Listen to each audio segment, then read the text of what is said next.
Hello नमस्ते सुबुकिचनमा तपाईहरुलाई स्वागत छ। आज म चिल्ली मोमो बनाउने तरिका तपाईहरुसँग शेयर गर्दै छु। त्यसको लागि मैले लिएकी छु स्टिम गरेर रेडी पारेको चिकन मोमो।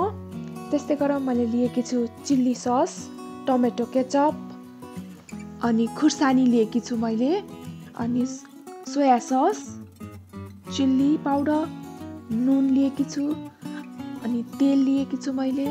त्यस्तै गरेर मैले लिएकी छु भेडे खुर्सानी रातो, अनि यो बेल पेपर चिल्ली, अनि त्यस्तै गरेर मैले लिएकी छु प्याज। ठुलठुलो पारेर काट्नुपर्छ मैले देखाए जस्तै गरेर। अब हामी पकाउनतिर लाग्छौं। त्यसको लागि चिल्ली मोमोको लागि मोमो फ्राई गर्नुपर्छ। त्यही भएर मैले फ्राइङ प्यान बसालेर तेल राखिसके। तेल तातिसकेपछि मैले मोमो एक एक गरी राख्दै जान्छु।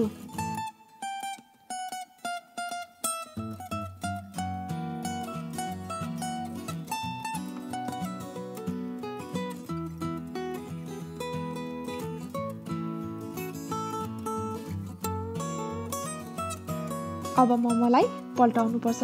धेरै ब्राउन पनि गराउनु हुँदैन।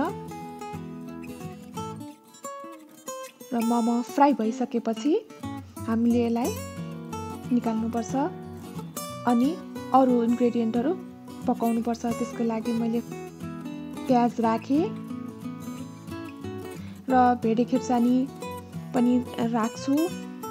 यो सामग्रीहरु धेरै पकाउनु पर्दैन चिल्ली मोमोको लागि।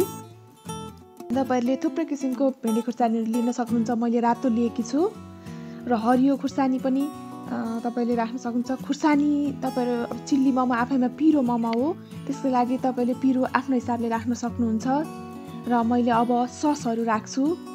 अहिले राखे मैले चिल्ली सस, अब राख्छु टमेटो केचप,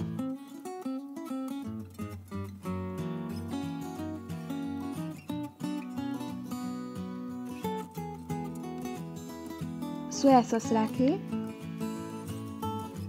र मैले चिल्ली पाउडर राखे। तपाईहरुलाई इच्छा लाग्दैन भने नराख्दा पनि हुन्छ। नुन थोरै राख्नु होला किनकि सोया ससमा पनि नुन हुन्छ, टमेटो केचपमा पनि नुन हुन्छ, अनि चिल्ली ससमा पनि नुन हुन्छ। र यसलाई मजाले मिक्स गर्नुपर्छ। धेरै बेर पकाउनु पर्दैन। अब हामी फ्राई गरेको मोमो राख्छौं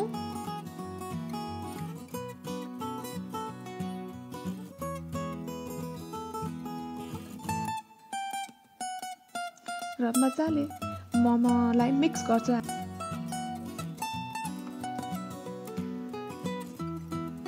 यसलाई मजाले मिक्स गर्नुपर्छ ताकि त्यो ससहरु मजाले लागोस् मोमोमा। र 1 मिनेट जस्तो हाई फ्लेममा यसलाई पकाउनु पर्छ।